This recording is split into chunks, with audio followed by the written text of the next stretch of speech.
sound, you been missing. You got to pay the price, and it's gonna be a heavy one. Don't let your mouth get you hurt, bro. If you don't like hip-hop, then turn this off now. Run back Rashawn style. Do what I feel like the dog pound. The bar's open, so some more rounds. The bank open like the Rothschilds. I'm Beethoven with raw sound. All in together now. Catch, bet, and foul. Better foul. You won't see the second round. Them weapons out. Life is a violent sport, dig it? That's why I raise my gun. I ain't no child support, nigga. Protect the fam, a Kruger hand slick. Take care of mine. 3 stacks told you about Caroline. Oh, stupid ass bitch. Yo. Once again, it's on. Again, another Sunday, football Sunday. Pistons about to start in a couple of weeks, man. Fellas, how y'all doing? This is the Hot Tag Radio Wrestling Podcast, and I'm your host, Clif, along with my other host, Big Ketch P. Ooh, and Bundles. What's good, fellas? What's good? What's going on today? Damn, I think put Alistair Black as fuck.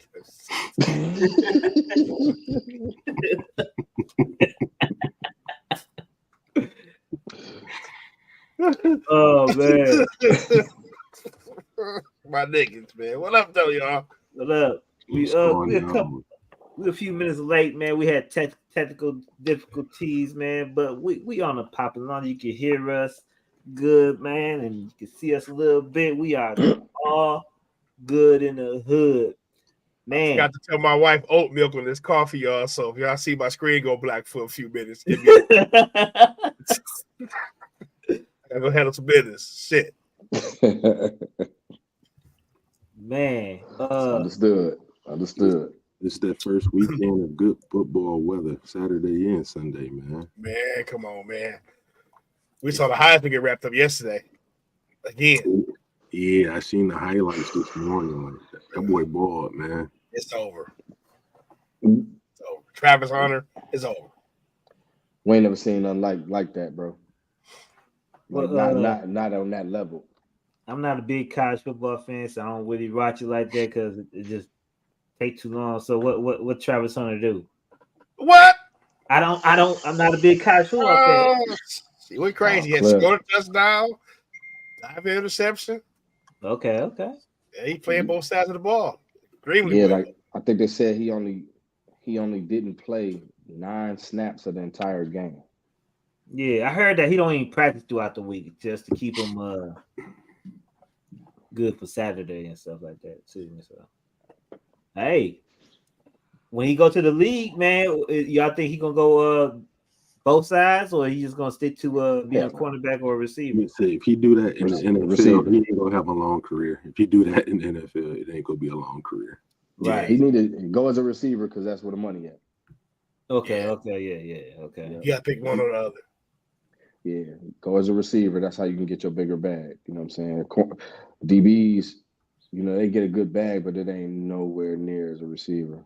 Like so, and then, young fella, if you watching, listen to your Uncle Ketch, bro. Go ahead, be a receiver, get that bread. Ketch and are y'all big NBA fans? I know y'all. Yes. So what y'all think about? I know Ooh is be in tune. What y'all think about this Karl Anthony Towns to the New York Knicks? And why don't the Pistons they get into this trade besides the number 1 pick they got? I'm surprised that the Knicks gave up DiVincenzo in that trade. I thought he was going to be one of those guys that was going to be there. The rest of the trade makes sense. I think it's going to work out for both sides, but giving up DiVincenzo too, that trade is going to obviously favor Minnesota more. Ooh.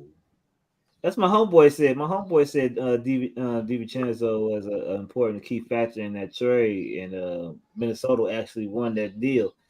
I don't know. I think it works for both teams, but I just think Randall, he holds on to that ball too long for Edwards not to,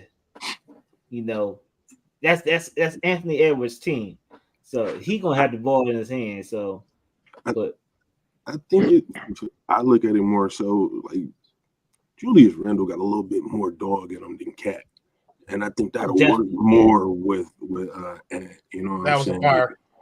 Yeah, you know, you got at least now we got two dogs over here with Rudy instead of now we just got these two. You know, I don't want to say soft, but two. You know, these two guys over here with Ant. That ain't gonna work. You know what I'm saying? And you know what's crazy is that the dude that people be sleeping on Minnesota is Nas Reed, bro.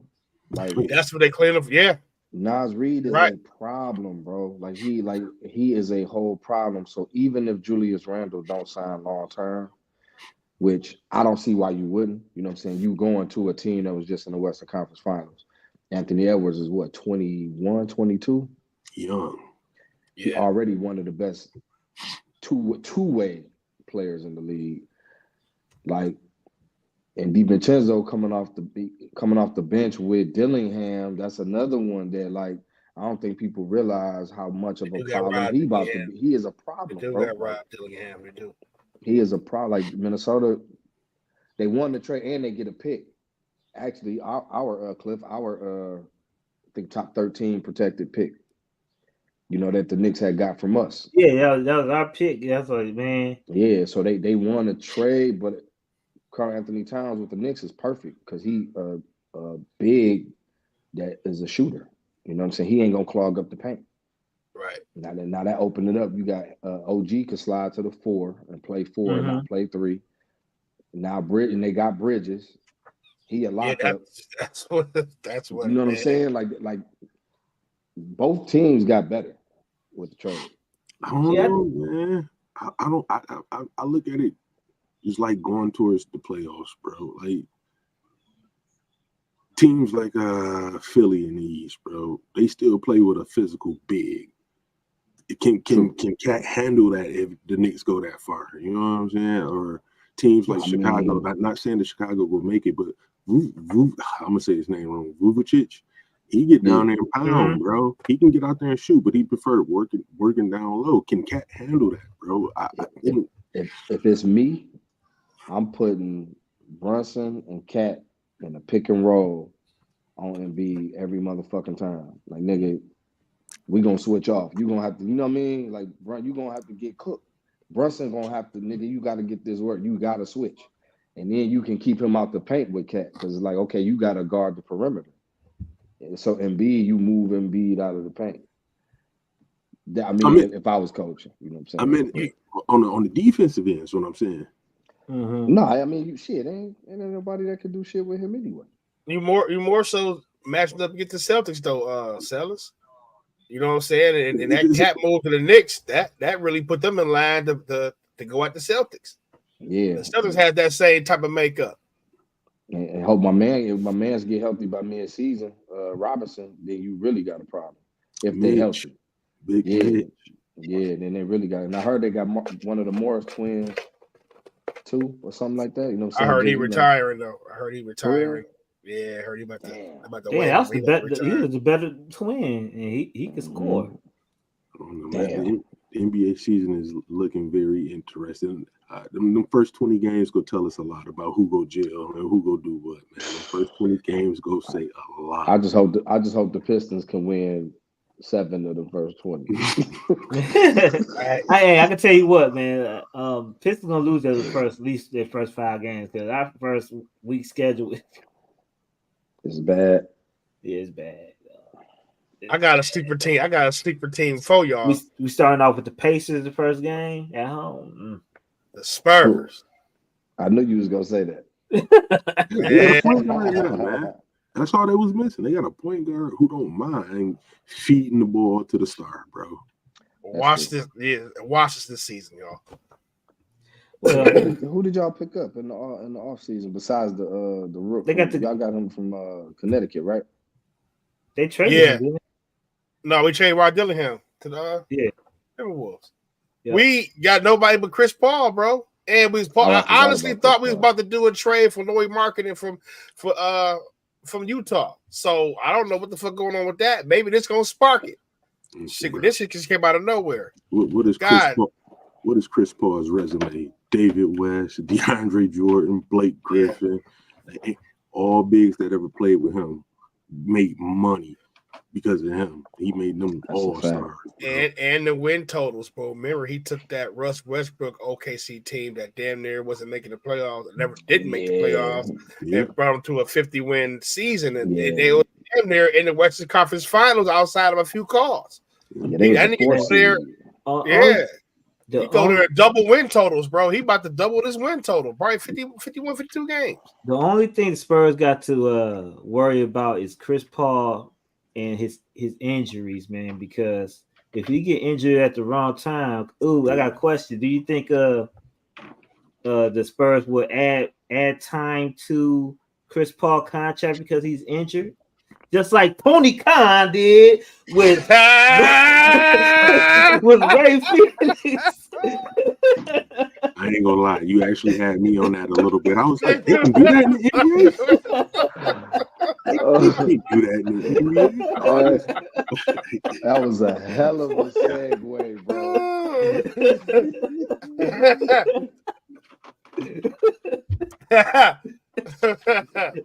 Hey, man. I was happy. Yeah, that one get a round of applause. Right. Let's talk about AEW and Tony Khan adding time to Ray Phoenix contract because of injuries, preventing the Lucha brothers going to the WWE because they're not going to the WWE without both of them for at least a year. Let's start off with what you think about this, man? I know you got some hot takes about this. Tony Khan a bitch.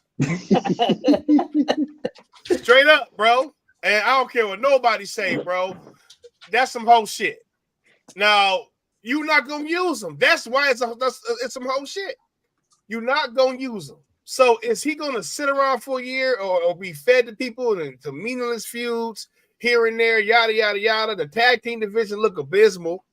You know what I'm saying? So you're not gonna feature him over there. You know, old boy ain't going because he want his brother there, package deal. So now you're gonna have the Lucha Bros for another year doing absolutely nothing on your show just to keep it from going to WWE. And a lot of that shit, man, that's on that Vince shit. You know what I'm saying? And it's you being petty now, bro. If you're not gonna utilize his talent, let him go. You know what I'm saying? What more damage can they do to you, bro? That opens up a space for somebody else. It really cleans up your image, I believe. And, bro, let them go fly and achieve their dream, bro. You know, you becoming a total opposite of what you said you was. You know what I'm saying? When you got it in this business, you know what I'm saying? You wanted to be that owner's owner, that prideful family man, whatever, bro. You hold people hostage to me. You got a lot of people on that roster, bro, who want to leave. Miro just came out and said it. But now the Lucha Bros, bro, they should be on SmackDown in 2 months. Now you're going to hold them and do absolutely nothing. They're going to lose to, what's that nigga in the bull costume? The Beast Mortos. The Beast Mortos, bro. And they're going to be losing to dudes like that, bro. I'm telling you, man. I'm serious, bro. Like, he a bitch. That's a bitch move. They're gonna put over the Outrunners, man. The Outrunners the best tag team in. That's who should be the champions. Yeah, low key, they should have their storyline to be the champions right now. They have the best promo. They gonna save it. They gonna save the tag division. Give it to them. Don't hold motherfuckers hostage. Ketch, what's your thoughts about the Lucha Brothers staying in AEW? That make me like that damn little quick vignette we just had on Monday, man. I was doing my research on it and shit, trying to see what it meant. Me too, right? Right. Lucha Brothers. and they kind of match up, you know what I'm saying? It the did. Shit that I was seeing, like, and you know what I mean? I'm like, damn, like maybe Tony seen that and was like, you know what I'm saying, man, fuck that. You know what I'm saying? Like I'm finna fuck that. I ain't letting it happen. I ain't letting them make stars out of these guys who I got. But I'm with Udo. Like it's business, but it's some hoe ass shit because you know you're not finna use them.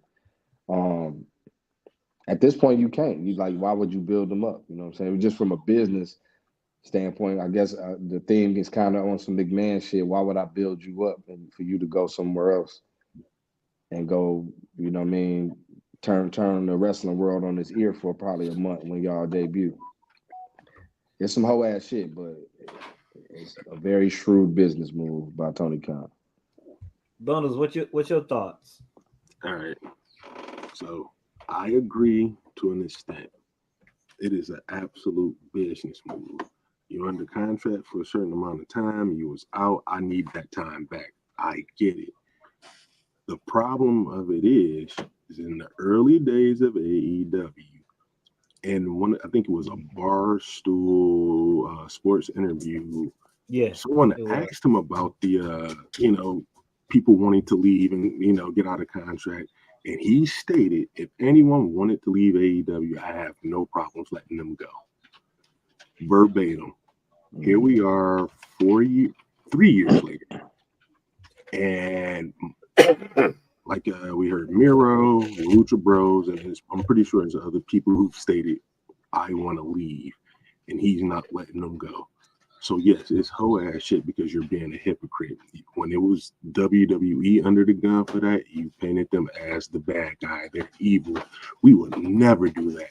Here we are. WWE is beloved by the public. Your brand is getting the side eye, and you're being a hypocrite to what you said the bad guy was. So you're the bad guy now.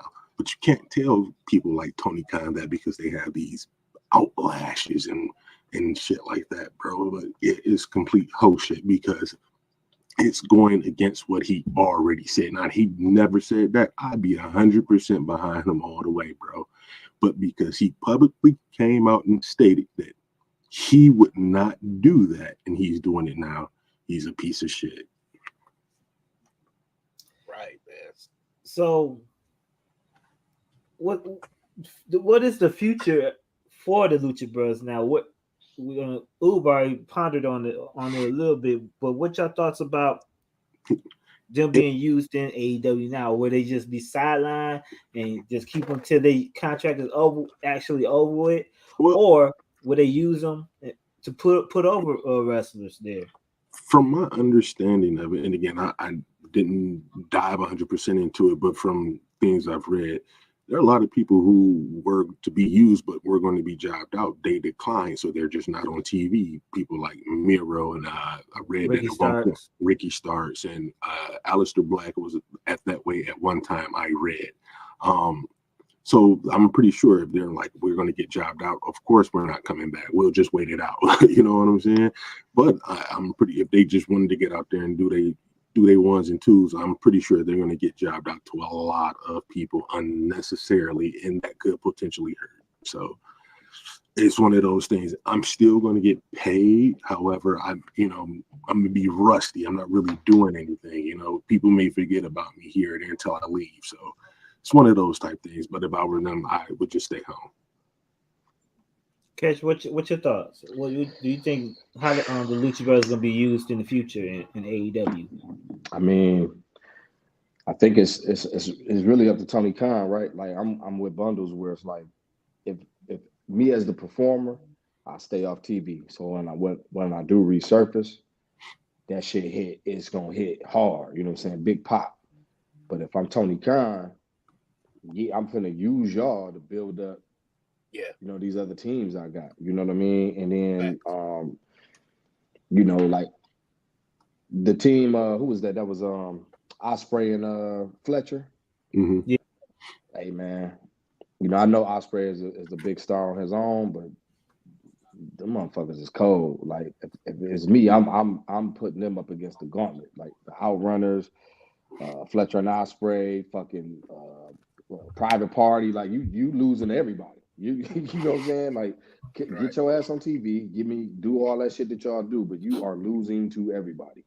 I'm building my squad up. Yeah. I want to point out something about that.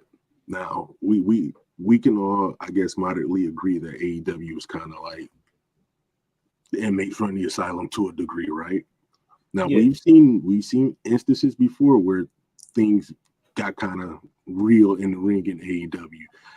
Knowing the history of the Lucha Brothers, let's say you put them in there with Private Party.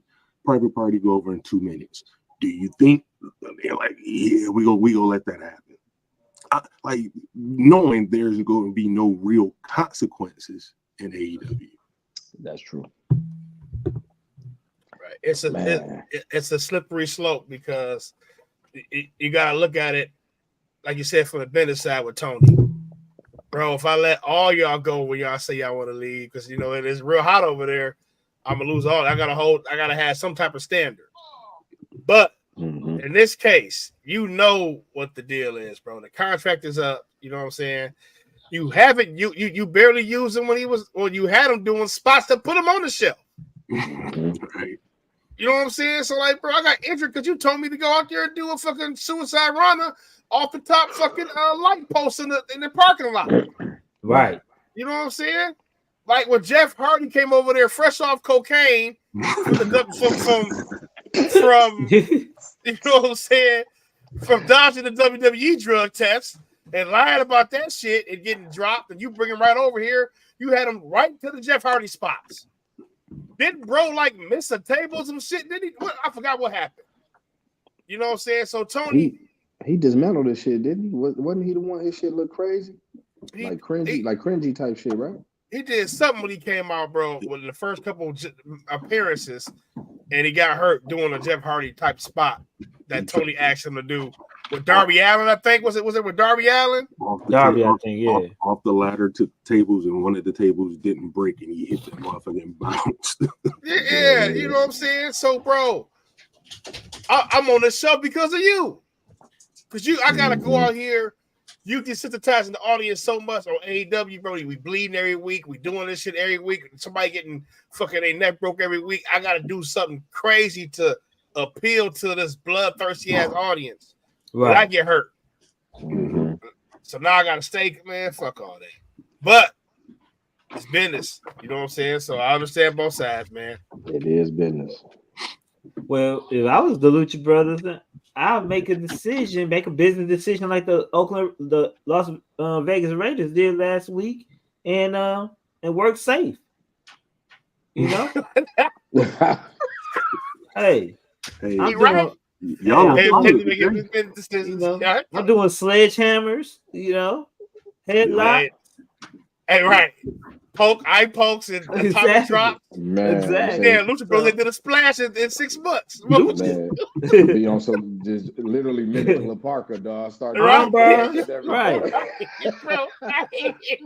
I'm straight turning to a comedy act for a whole year. Hey, bro. Hey. They gonna have the base, you know, when you first create your player and you get the basic move, get all that. Basic move set. All the basic moves. He right. Man, take niggas back to the 80s, bro. Like, right. Okay. Punch, kick, body slam, leg drop. That nigga finisher is the pin. Right. And nigga straight doing.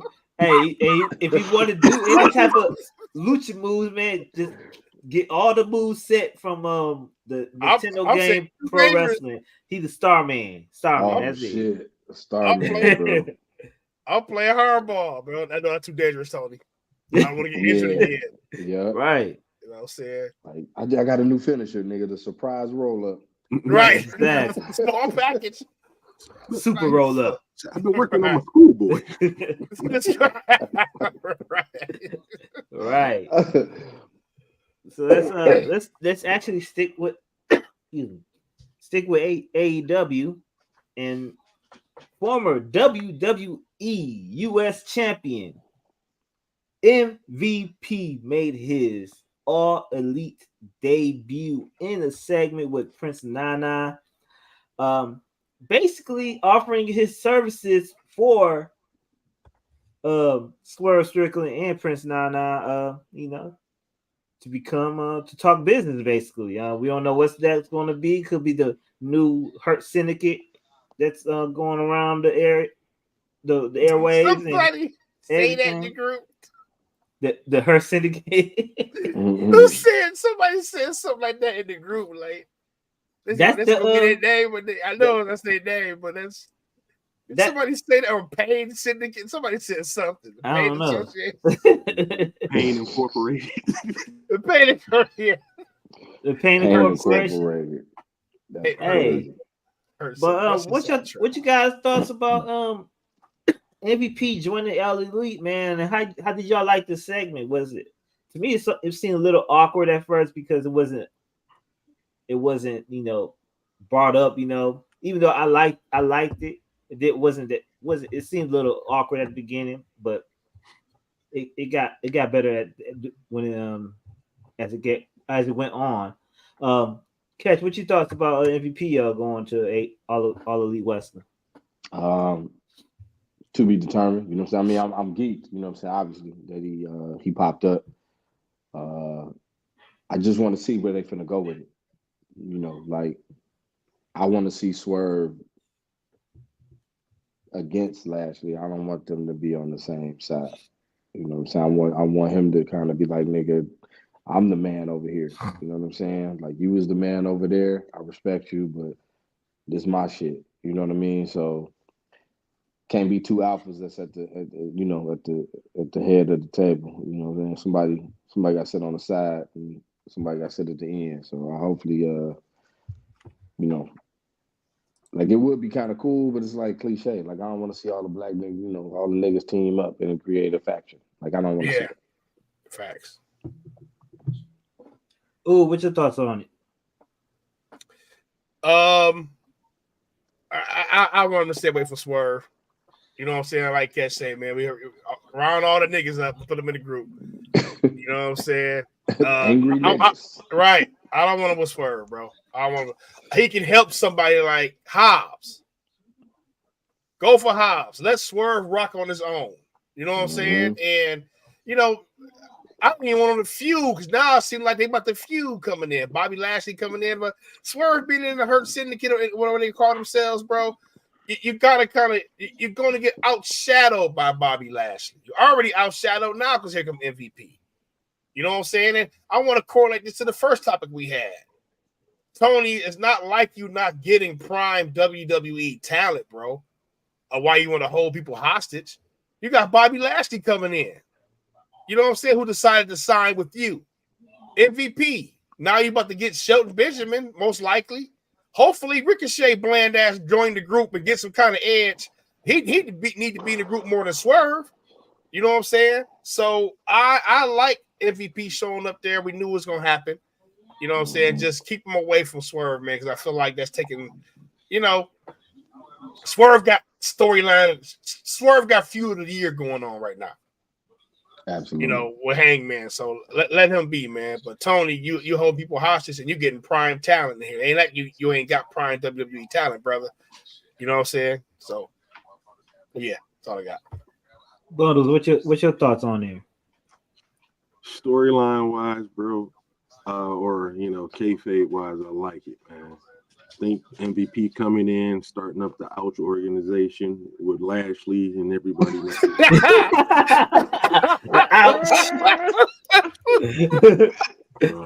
In all seriousness, bro. In all seriousness, though, bro, Oob hit it on something I wanted to say. MVP coming in is gonna make a lot of people gonna have to either step up or they gonna get outshined, bro. Yeah. Like maybe not in ring, but in believability, in presence, in mic work, bro.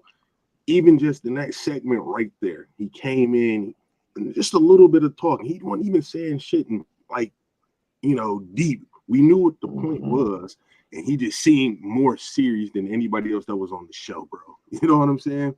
Right. So him coming in, Lashley comes in with him. Stature-wise, Lashley is probably going to be bigger than 95% of the people on the roster, just stature-wise, physically. You know what I mean? Performance-wise, he doesn't work a style that they all work. He's in that minority of guys who actually wrestles. He's not going to be diving, flipping, or I'm going to take this chance at this 48-year-old age jumping off this cage because WWE wouldn't let me do it. He's not doing none of that shit, bro. If he is coming, that would be interesting to see how he works there. But as far as MVP goes, Oob hit it on something else. I think Ricochet should be stuck with him more than anybody, bro. I don't want to see MVP wrestle, but he does have a track record of making the guys he works with seem bigger, making them seem important. If anybody Black needs Paul Heyman. Yeah, a Black Paul Heyman. Anybody in AEW needs it. It's Ricochet and possibly those private party dudes. But Definitely. I don't think bro. MVP would want to work with them because they don't seem like they would take shit serious. Just on how they come off on like they YouTube shit and then the wrestling shit. I don't think he would want to work with them, but I think he would. But I want to see what comes of all this. Again, let's give it 6 months. It's AEW. Let's see what happens. And King Diesel, you're right, man. Money do talk, man. I do want to see how Jericho and MVP work together in the background in AEW, especially with that history with and it's election season coming up too. So you know what? They should lean into it. They don't have the leadership personality to keep that shit in check. That's why AEW be having all that problems backstage. Tony Khan ain't strong enough a leader to probably keep a lot of that shit in check. Like MVP and Jericho got some legit heat. Like on site, bitch, I'm fucking you up heat. Right. You know what they should lean into that, bro. Yeah, Vince them had that shit on the wraps, bro. Like chill that shit out. They ain't got that in AEW. So let's keep our eyes on that. That's why I said let's give it 6 months because it's AEW, bro. Exactly. You know, MVP doesn't have an issue with smacking the shit out of motherfucker, bro. So let's give it 6 months. Okay, let's go on to the next topic. Friday, it was on its way to be another banger. Game 6. You had Melo beating Andrade in Game 6 in a close barn burner, but LA Knight decided to come in and disrupt the match. Man, what y'all Melo thoughts? won. Yeah, as I said, Melo wins Game 6. But what y'all thoughts on this series, man? We haven't saw a thing like this. I think the last seven match series was the Cesaro versus Sheamus, which they became a tag team after. That was pretty good. Then you had Booker T versus Chris Benoit, which was that was one of the best series ever. They did that. They ran that one back twice, and once in WCW and in WWE. Exactly. Yeah. So, man, what's your thoughts, man? Because man, this is the best I've seen Carmelo Hayes in the ring since he became in NXT, man. Since his WWE debut. Let's go with bundles first, man. What's your thoughts about this Andrade versus Melo series going on, man? And what you think how this is going to end? How's it going to end? Will it end in a triple threat between these three, or will we see a new U.S. title change hands between these three? What's your thoughts about this? I said it last week on the show, bro. It's one of those things, bro. A good wrestling match turns into some great wrestling matches with a story there. You know what I mean? If this was just a one and done on SmackDown, nobody would have gave a fuck a month later. They ran it back again and was like, okay, wait a minute. These boys can go. Ran it back again, throw LA Knight in the mix. Okay, wait a minute. All right. They going somewhere with this one. Ain't nobody got tired of this yet. This is 2 months now. Nobody's gotten tired of this.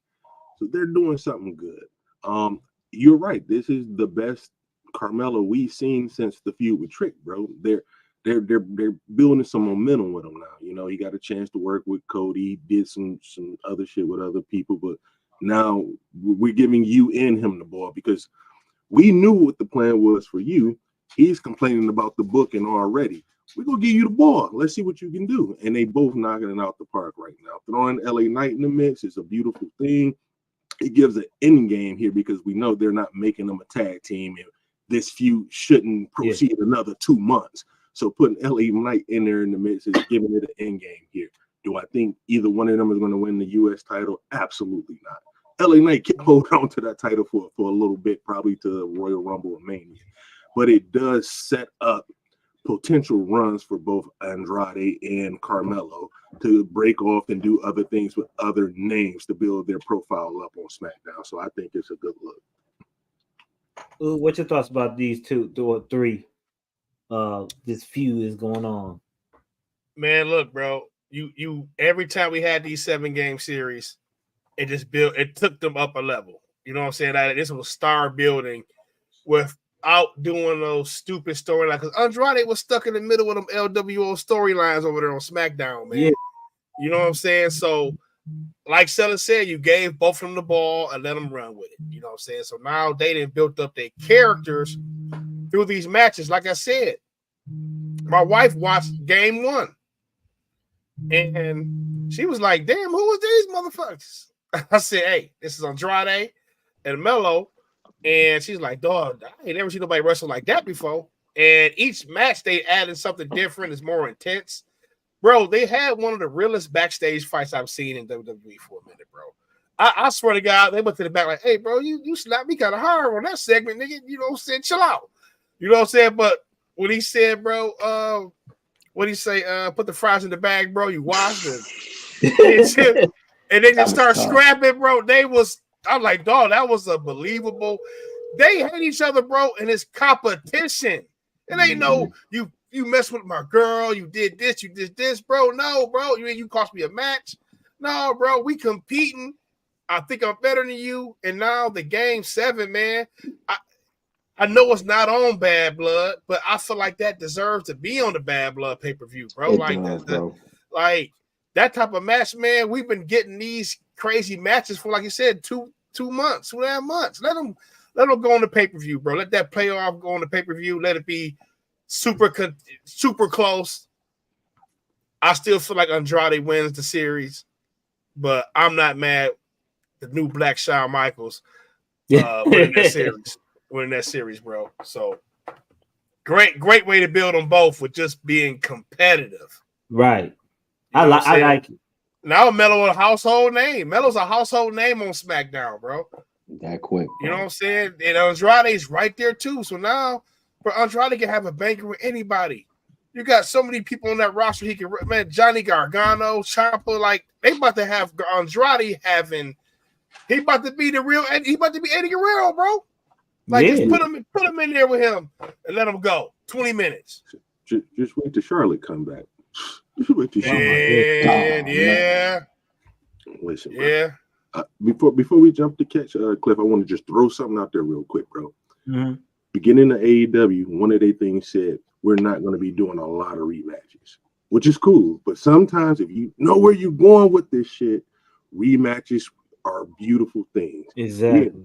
We in rematch number fucking 7 here, bro. Beautiful. Go ahead. Catch. It's low key. It's a testament to like Triple H and the creative at WWE for the simple fact that Andrade was, you know what I'm saying, he was across the street, bro, and he wasn't being utilized properly. And the crazy thing is, Andrade don't even do that much talking, bro. It's all action in the ring.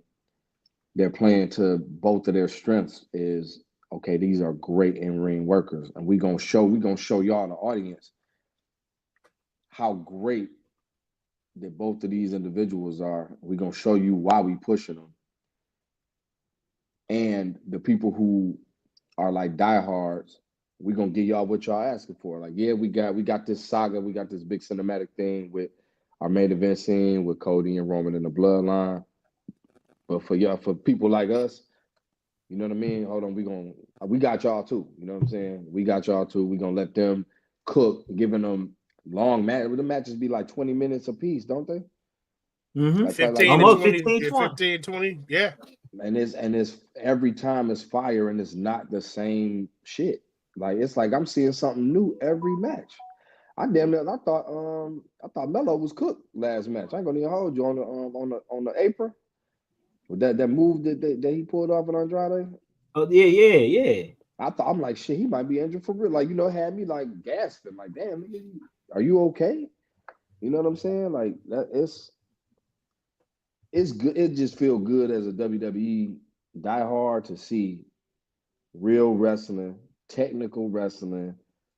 You giving me everything I'm asking for in the match. You know what I'm saying? And then you still giving me all the other shit that I like too, but you giving me straight up technical wrestling in the ring. Like, And bravo, man. it's giving you everything, man. Technical wrestling, Everything. a storyline. Melo is even carrying the story with his charisma. Facts. Melo getting allowed to get comfortable. See, that's what I say. Like, you developing these guys. He had his long run in NXT. I know I was on record saying, "Hey, get these guys up, Braun Breaker, Melo. It's time for them to leave." A year before they actually left, and now I see, like, okay, I see what they're doing. They're letting these guys get past this. Then they're bringing them up. The development of these young stars in WWE has been second to none, bro. Because look at guys like Melo. Look at Braun Breaker, bro. Look at the future, bro. And Melo has allowed to get on SmackDown, become a character, become a mainstay, become comfortable in his role on SmackDown now. And, bro, you know what I'm saying? I can see him being the U.S. champion. I can see him, probably not now because he'll let LA Knight get his run, but I can see him being the next heel champion on SmackDown. And the U.S. title, Melo would put it over crazy. Absolutely. I think the Black Shawn Michaels need a Diesel. That's the only thing I think missing from his character. I think Melo needs some enforcer to take his character. You know who's coming up with that? Who? Oba? Whoop that trick. Oh, Trick. Trick. Oba will fit that role better though. Clif. Oba, I think Oba. Far better. Yeah, me too. But listen, I think if Carmelo was to get the U.S. title, he has to have a lengthy reign to flesh out that character, bro. It has to be a lengthy reign, at least 8 months. At least 8 months to flesh out a charismatic, arrogant asshole character. You need that. Yeah. They go on 3 hours too. Yeah. So, let them cook. I think Melo, because LA Knight, man, good champion. Don't get me wrong.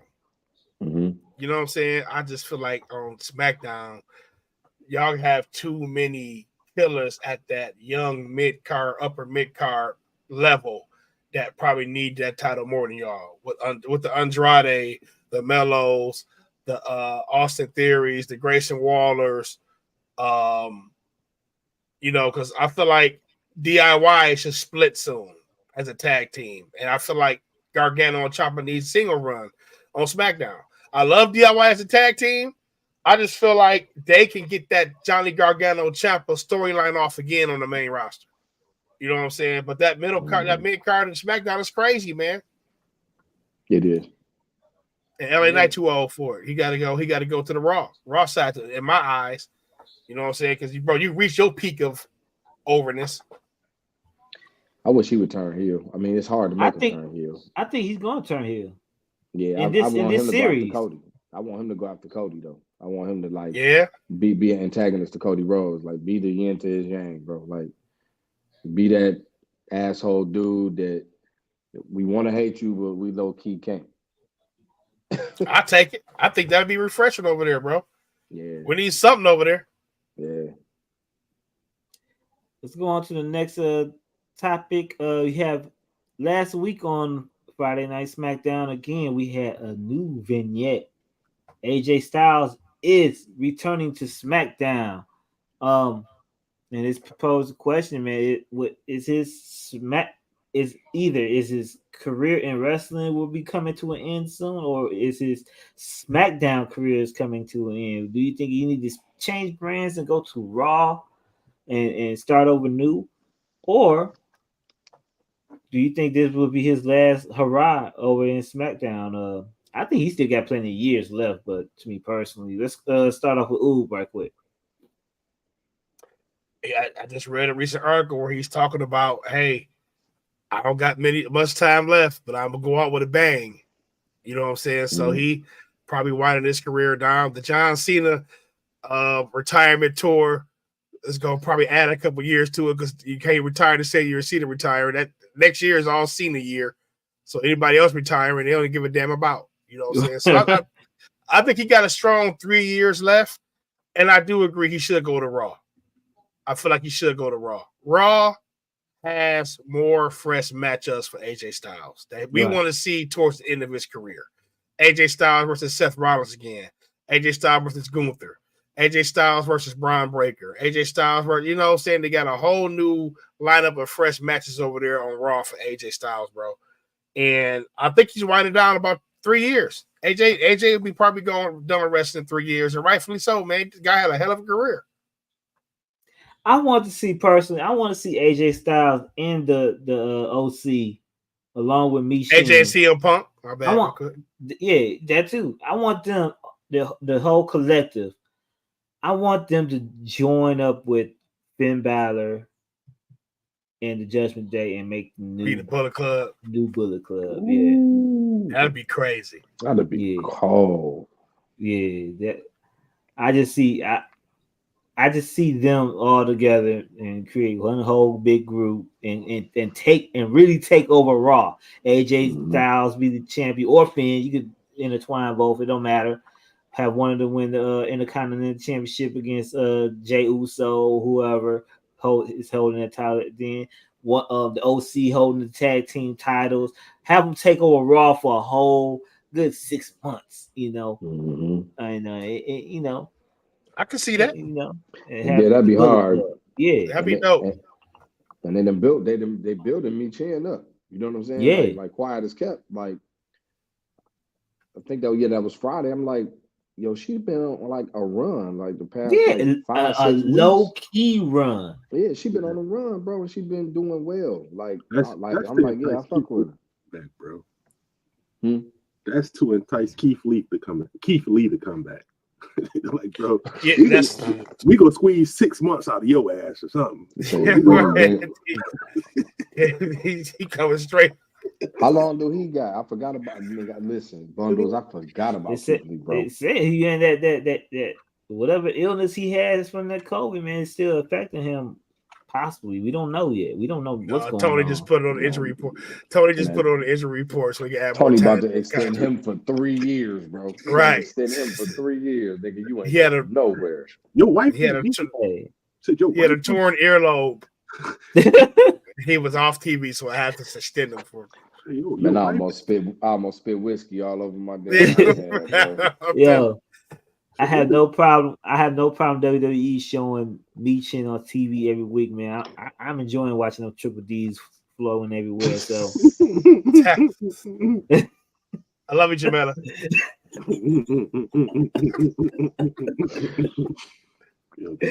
Wow, man. Me too, Clif.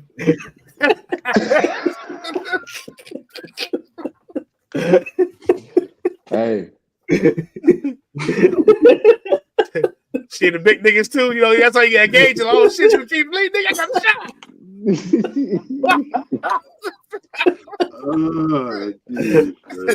Hey man. Oh man. This nigga just not doing shooting star press. I gotta work on something like that. I'll drink to that, brother. Let's go on. Let's go on to the next topic, man.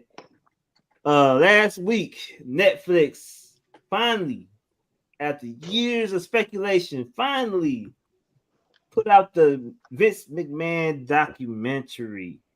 I watched the whole thing, and to me personally, I was highly disappointed. I was disappointed in it because I thought I was going to see some, find out something new. I only found out one thing new, and that is Vince McMahon, when he bought WWF from his father, he used his father's own money to purchase the WWF. And that's the only thing new I found out the thing, man. I got some new insights. It was pretty good. I got some new insight on. What's your thoughts on the Vince doc, man? Like, I saw some insight on those screw jobs. I saw some insight on a lot of that backstage shit that was happening that was painting people in a certain light. That we got some shit on. Babe.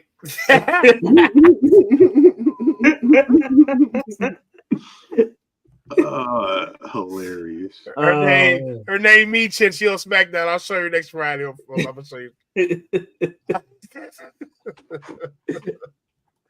What was that now? Woo! Got hot of Love here. you. Love you, babe. Where was I at now? Oh, yes, it's like, all right, listen, real quick. The screw job, the Bret Hart screw job, right? Mm-hmm. And we all knew Vince was like, I was giving you, shit in the contract so you can raise your price at WCW. Yeah. He was helping him out. But now looking back at it, like, and how they showed, because I never knew the Wendy Richter thing. I didn't know about that. Like, I don't know how, I never knew about that screw job or how, like, dog, okay, all right, well, let me just get him in the ring and then we'll figure it out then. That's what he had to do with Bret Hart. Like, bro, at that time, if we just did a what if episode, well, what if Bret Hart took the WWF title to WCW? You know what I'm saying? And then trash the bitch. You letting them win the proverbial war. Then you know what I'm saying? If Bret Hart and Vince at that time, bro, I could not let that happen, bro. So I had to get the match in the ring and do what I had to do to get the title off Bret. You know what I'm saying? Right. The first thing they did, bro, was what they do was grab the title. They they bum rushed the title, get the title out of there. They got the Shine, Shine pretended Shine a hoe, pretending like they ain't know what's going on. Get your tribal chief on. I got you, mate. I know you do.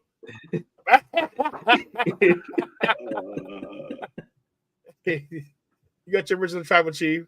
You got your, tribal at home too.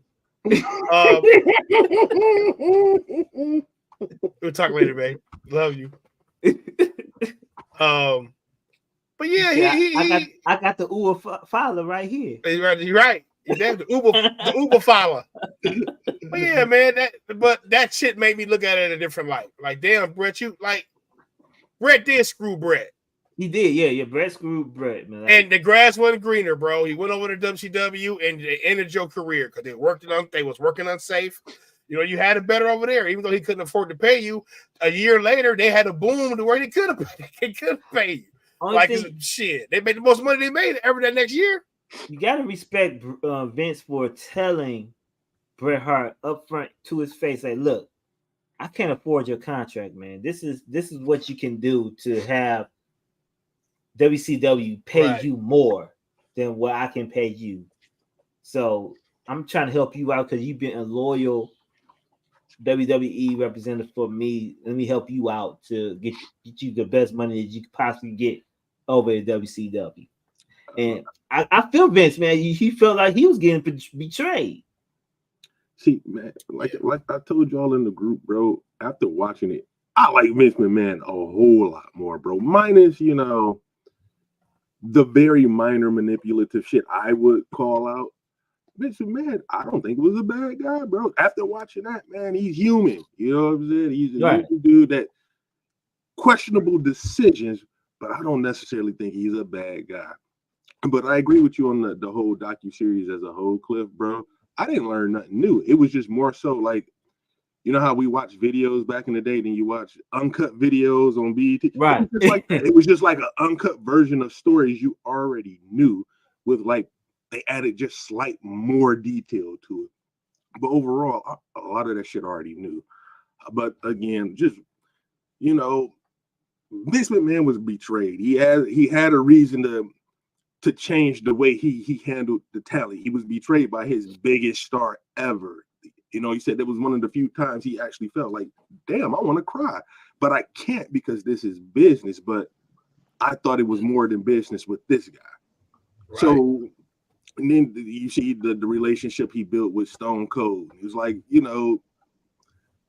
Vince trusts me, but he don't trust me that much because of Hogan. And you see, that was a reoccurring thing with all his top stars. I trust you enough, but I would never trust you that fucking much. And you see it bled over with the family as well. Told Shane he had to fucking kill him, bro. That part was deep. To fucking kill me in order to get your way, bro. I mean, does all that stem from that one incident with Hogan? The way it's portrayed in the docuseries, I would say yes. But that's to an extreme. But this is who we're dealing with. It is a man who don't know how to turn off business. It's Right. never personal. Everything I'm going to tell you is about business. Everything we're going to talk about is business. Any idea I got is business. And then he did slip up and say all the other ideas is about sex. So it's like, God damn it, man. He showed it. He fucked did. it up. Damn it, man. No, fucked it up. But Sex. he showed it just like that, too. But it's like, bro, I don't think I like him more as a person, I guess you could say.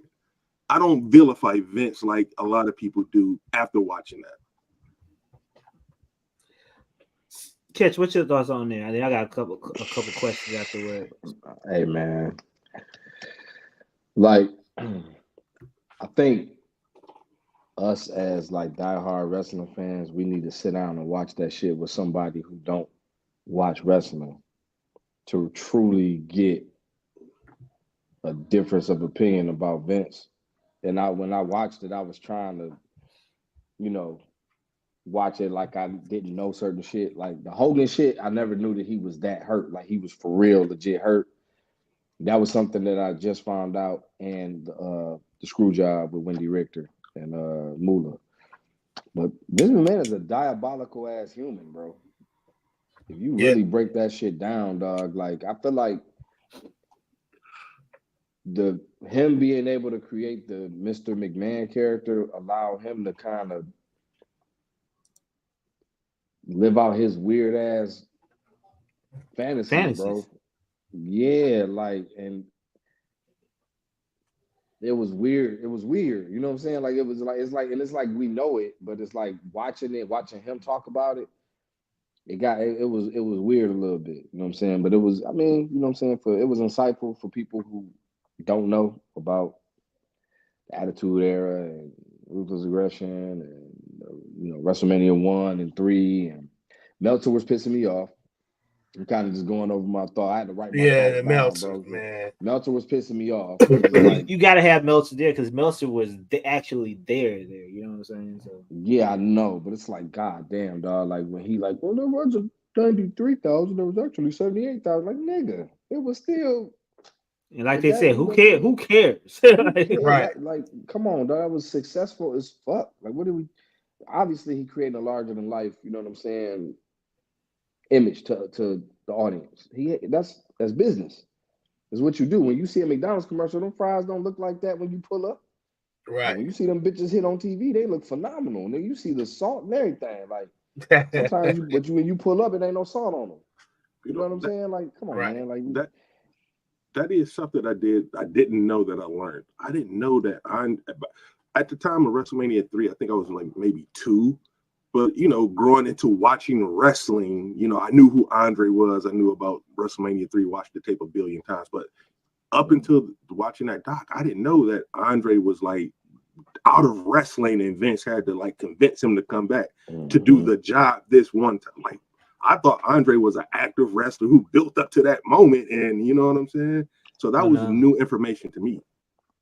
See, I was 6 and, moms took me to the event. You know what I'm saying? I was already locked in. What I didn't know was that Paul Orndorff was on standby. And that's another what if. Like, what if Andre had been like, you know what, dog?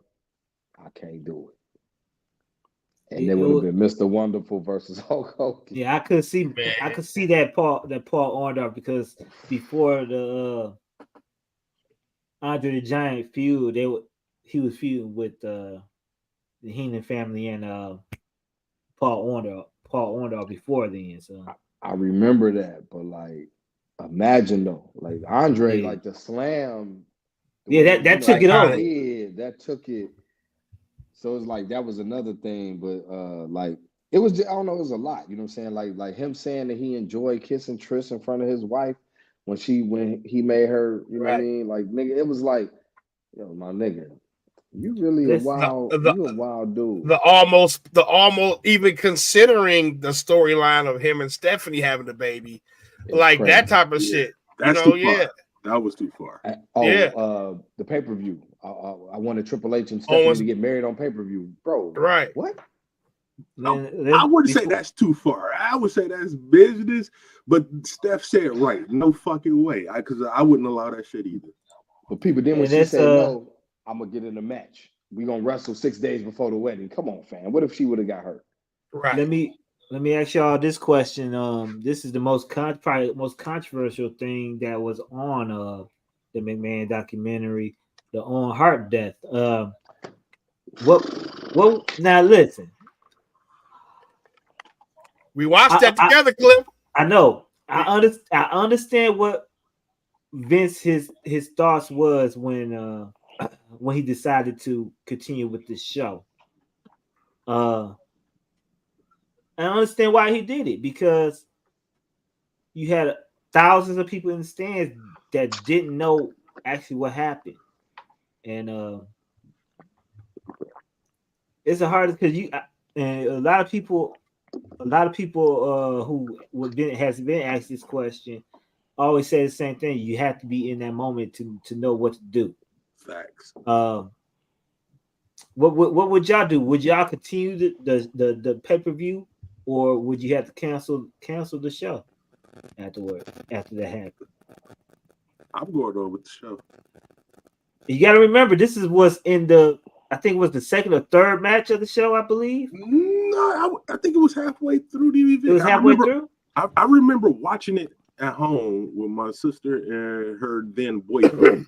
It was like, I'd say about probably 4 matches in.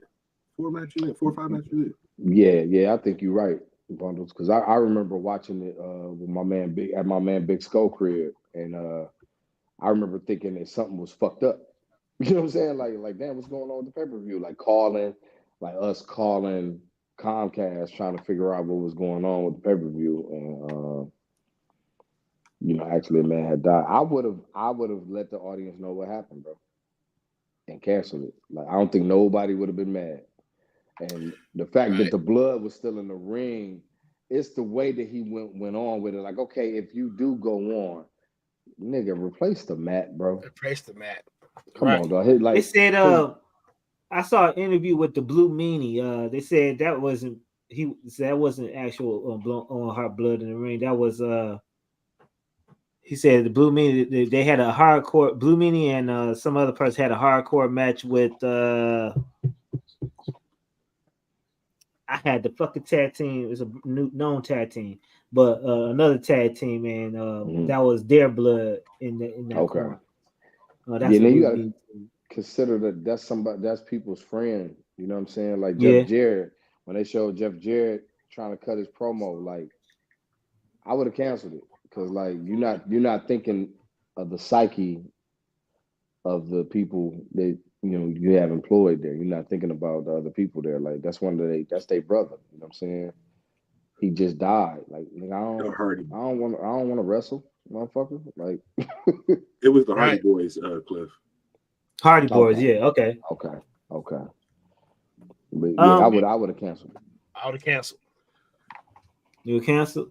I would have canceled, man. I don't know. Man, that's a tragic death. That's not, you know what I'm saying? I'm not saying it's like the bigger person on the car, like some lower car person died to keep the show going. I ain't saying it because of that, man, but the impact that Owen had in the industry, you know what I'm saying? This was, like you said, that was their brother. Yeah. You know what I'm saying? We on the road for years, 20 years.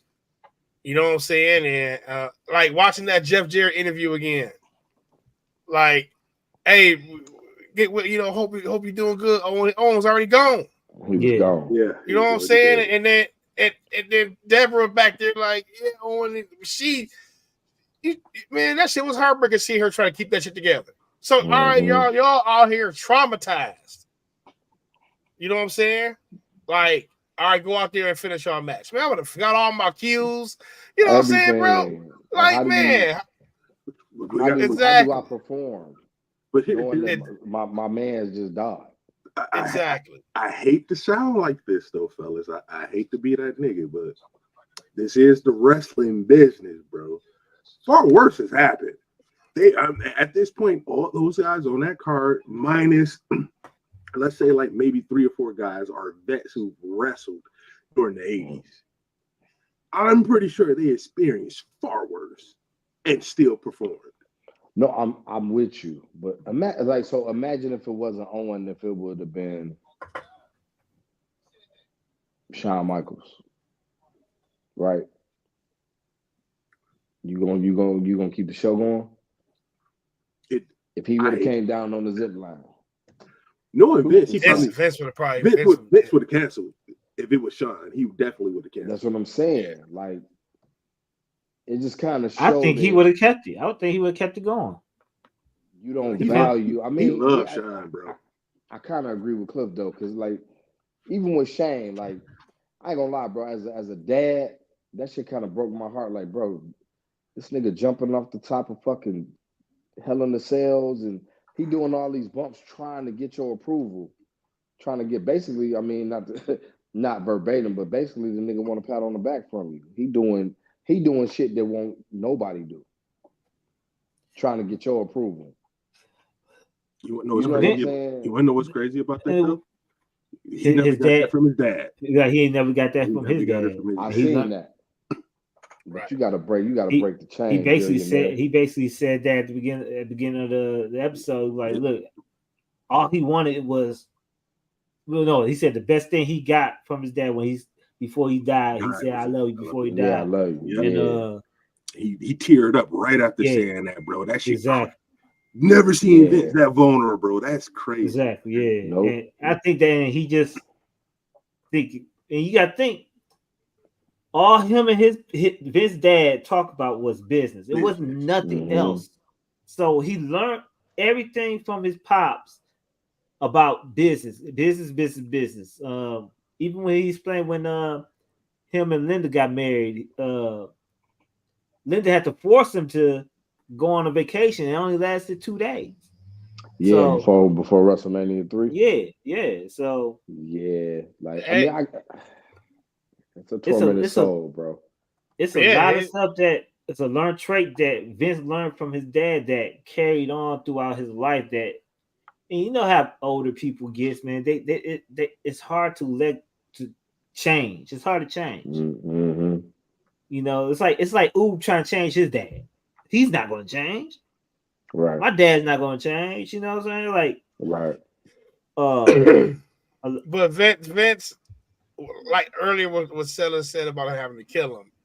He said, "Bro, you're gonna have to kill me to take this over. But if you don't kill me, then I know you ain't got what it takes to do it, bro." It's like, damn, bro. Like, where do we go from here? Where do we go? Listen, the whole setup to that story was fucking hilarious. My man said he was eating a steak, put the knife down,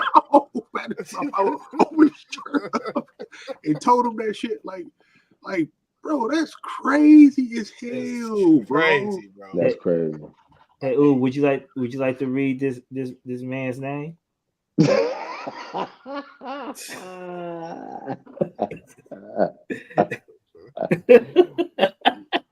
I'm with you on the comment. Like, yeah, we gotta change the name, bro. Big beanies. Big girthy. Yeah, you gotta. I mean, out of respect for who it was, man, you gotta cancel. You gotta cancel the show. That subject even came back up. Your father runs $1 billion company that you want to take over, and he tells you, like, I don't trust you to do this because I don't have faith in you. But if you want it, here's the knife. Put it through my heart. You do that. This company is yours. What you doing? I'm gonna leave and come back 10 years later to a round of applause at Joe's Arena. It's a lose-lose. Yeah, it's a lose-lose. Like, nigga, either I go to jail or stay in my position of being a spoiled child. So I'm gonna go ahead and be a spoiled child. Me and Jesse watching it, and I said I probably would have just swung on him, knocked him out, but I don't think I could have stabbed my dad, bro. Like, did he say buy me out? He said buy me out too. Like, you can do two things. You can buy me out. Nigga, you a billionaire. How the fuck? But he knows Shay they got that money. Right. He knows Shay they got that money, man. Right. That's crazy. Like, how I'm gonna buy you out? The only way to get Vince out was what happened. It's either going to be death or something to You know, Shade. Yeah. And let's ask one last question, then we can move on to the next topic, and then the final is the Bad Blood review. We might have time for that clip. We might have just Bad Blood review. These FanDuel bets in real quick. I feel you. So we could do that. We could just table it. We could Bad Blood review on Sunday. But anyway, one last question on the Vince, then we can move on. This is another thing I did not know about the Vince doc, that Vince and Shane had the chance to buy out the UFC. Yeah. That was probably the biggest miss in Vince McMahon career, man. Well, what's your thoughts about Vince choosing not to buy UFC and give it to Shane? One of the best things that ever happened to the UFC was Vince McMahon never being able to buy it, bro. That's one of the best things, because he would have tried to turn it into another WWE, which is what it was not. That's all I'm saying. Ketch, what's your thoughts? I mean, players fuck up sometimes, bro. Players fuck up sometimes. I mean, I think like it's like XFL failed. You know what I'm saying? What was the other bit? A restaurant failed. He probably looking at it like shit. Like, I'm winning, just kind of sticking to what I know. You know what I'm saying? Like, I'm failing here, I fail here. I'm gonna just post up here. But in hindsight, yeah, fam. I mean, you made $1 billion anyway. I don't know. It's like you made $1 billion anyway. Like, you made 100 billion. I don't like, you know, like he did mess up, but like, not really. I mean, if you fail to make $1 billion, nigga, you won in life. You know what I'm saying? It's hard for me to really critique the dude for not doing it, but what's your thoughts? I feel like Shane would have had that thing popping. Shane would have had UFC popping. Yeah.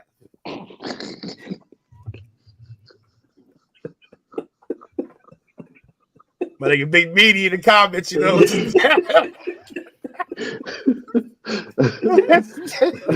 I'm distracted. What Big E say? Big meaty men slapping man. But listen, bro, they adopted a lot of the sport. They got big off sports entertainment. They got big off a reality show. You know what I'm saying? That was like fucking wrestling, bro. They had storylines in that bitch. You know what I'm saying? Every week. So they got big off that type of attraction. Now you see their presentation is more like WWE, like, you know what I'm saying, on that same level. Mm-hmm. So Shane was right and feeling like, bro, that was my vision. I already had that vision already. And you didn't let me do that. You know what I'm saying? And you out here doing failed vision. Like, imagine how Shane felt when you say no to UFC, but you doing XFL. Like, what the fuck are we over here in this space for? What made you know what I'm saying? A restaurant? Like, what was you thinking? Bro, exactly, bro. We doing all this other shit, but we gotta have a hand in that. The motherfuckers had a casino, bro. I didn't know that. Yeah, they had everything, man.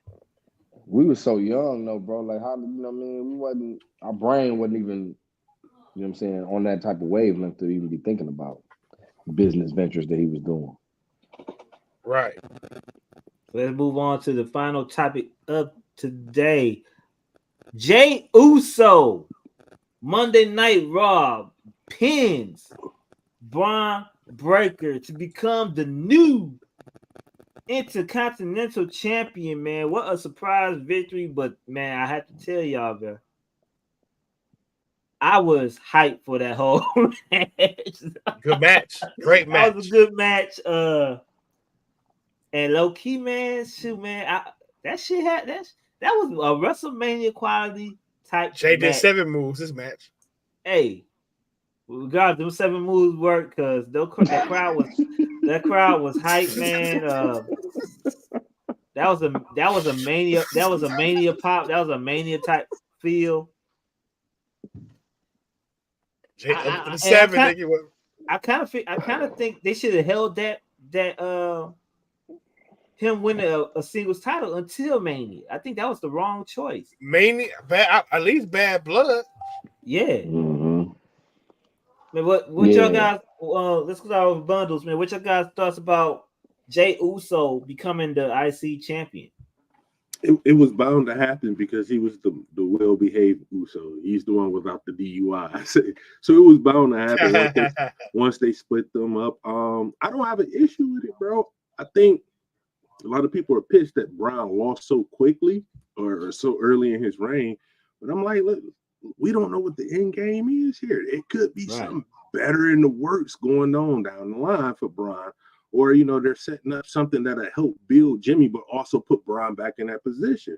Let's see how it all works out. As far as the match goes, it was solid as hell. I watched the rest of it this morning. I fell asleep Monday, watched the rest of it this morning. It was a really, really good match. Like y'all said, pay-per-view quality match. I think holding off to Mania is too far down the line. He's really hot now. I don't think you can keep that type of momentum up for a guy like Jey Uso until Mania. So I think him getting it now is cool, but I'm pretty sure it's gonna be a short reign.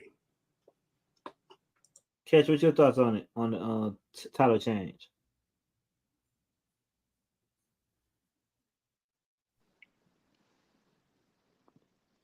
I go off my 8-year-old when it comes to Jey Uso, bro. Like that's his guy. You know what I'm saying? Like that's literally like he marked out. He standing up on the edge of my fucking bed, bro. He be doing that shit, bro. Like he's in the ring, like on my bed frame doing this. Like he marked out. WWE had a 30% off sale on Friday. He was on my dome. Like, damn. Like he wants the Yeet shirt, Yeet sweatshirt. Like he all Jey Uso sold out. So vicariously living through my 8-year-old, I'm fucking with it. And like shoot him to the moon because that's where they at. They in this era, this PG era, and he like, bruh, he's the. I don't want to call him the leader, but he damn near is, bro. Like the kids that's really fucking with this dude, bro. Like heavy, like you got Cody, Roman, nigga, Jay. You know what I'm saying? Like low key, like as far as the kids is concerned, like so. Yeah, he's up there with them. Like, yeah, he's up there, bro. Like I said, like my son, merch wise and everything. Like so. Yeah, I can call him down here, man. That's like if I be like, man, who your favorite? It's him. So like, run with it. You know what I'm saying? Like you got to run with it. He one of the cash cows right now. Run with it. What's your thoughts since you are Jey Uso's father, Rikishi?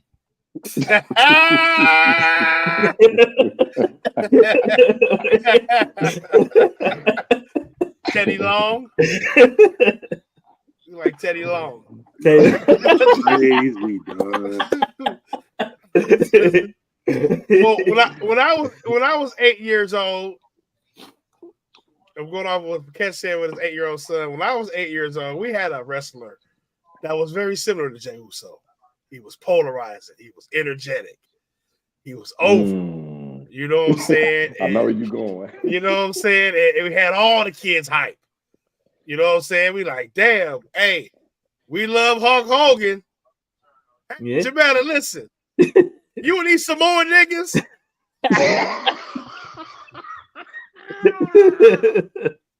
You would need some more niggas. I didn't even tell you about NXT yet. Next week you're gonna say nah. Love you, man. But it was a person that was similar to Jey Uso when he was little, around 8, 9 years old. The Ultimate Warrior, same moveset.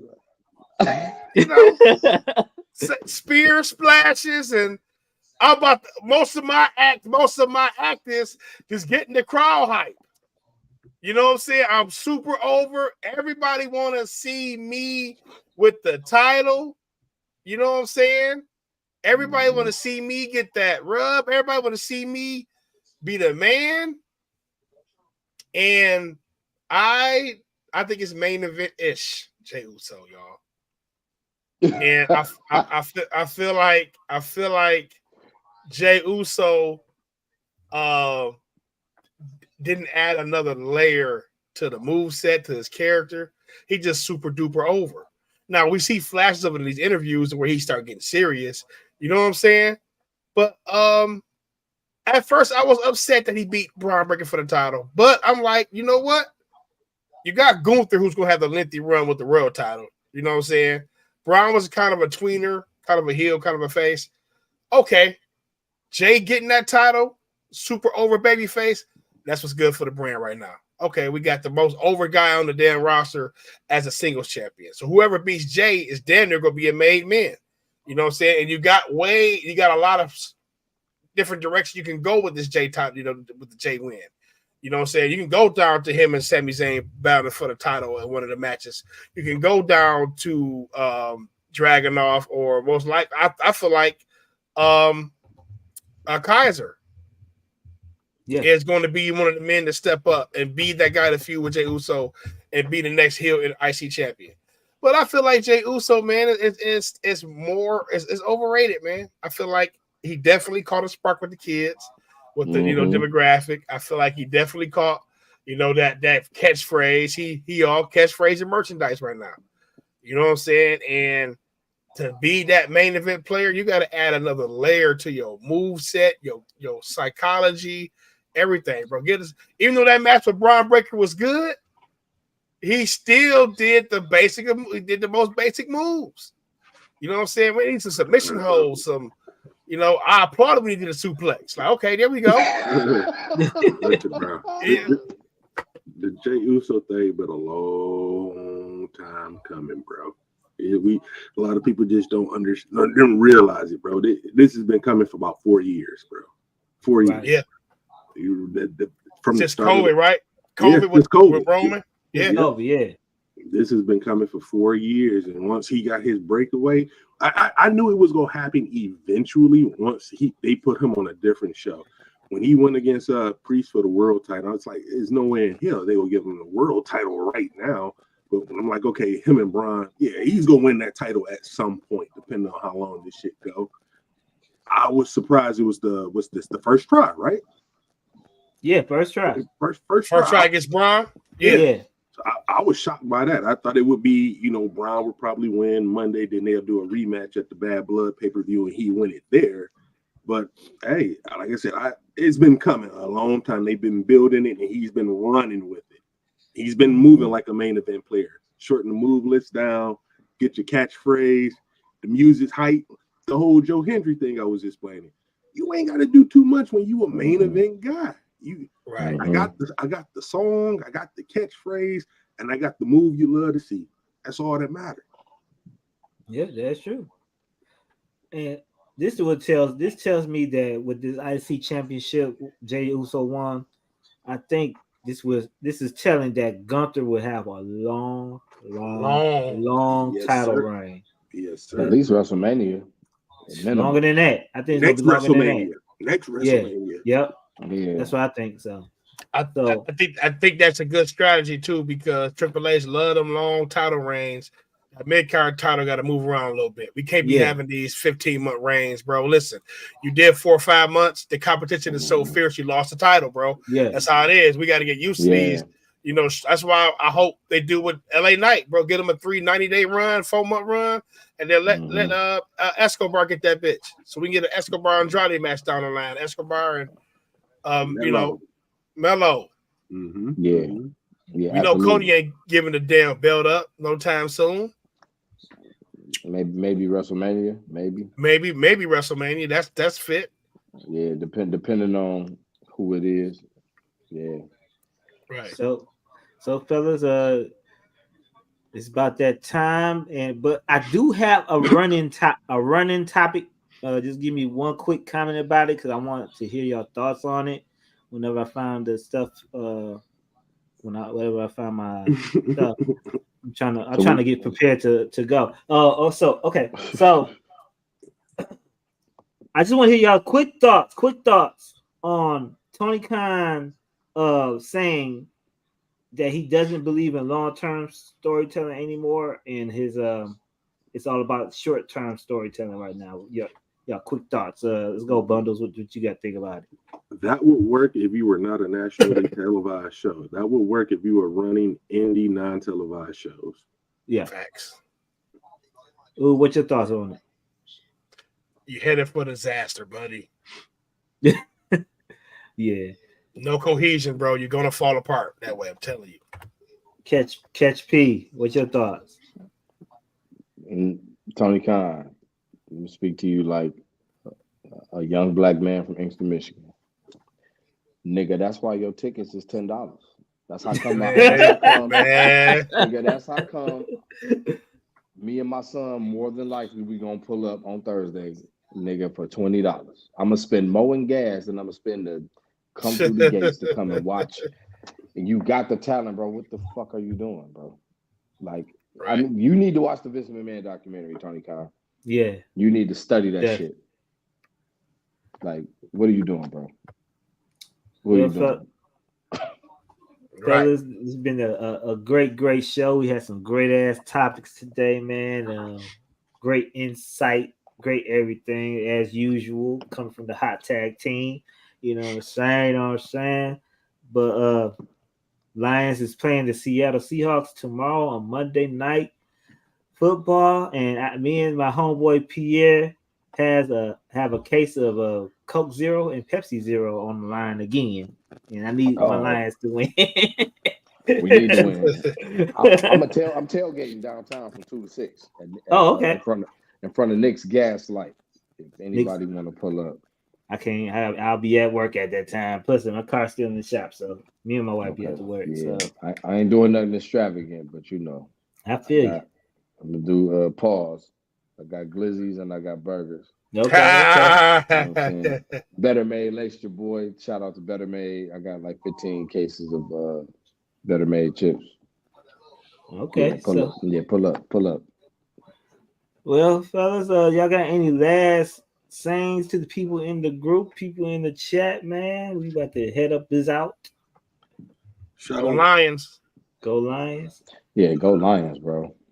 Go Lions, man. And I want to make sure everybody, whoever's watching this now and whoever's watching this later, make sure y'all give us a subscribe, a like, a comment, all three of them. You know, Sellers is about to say something. I cut him off. My bad. Sellers is about to say something. My bad. Oh, go ahead, Sellers. It was some bullshit. Shout out to Vince McMahon and Diddy. I miss y'all, man.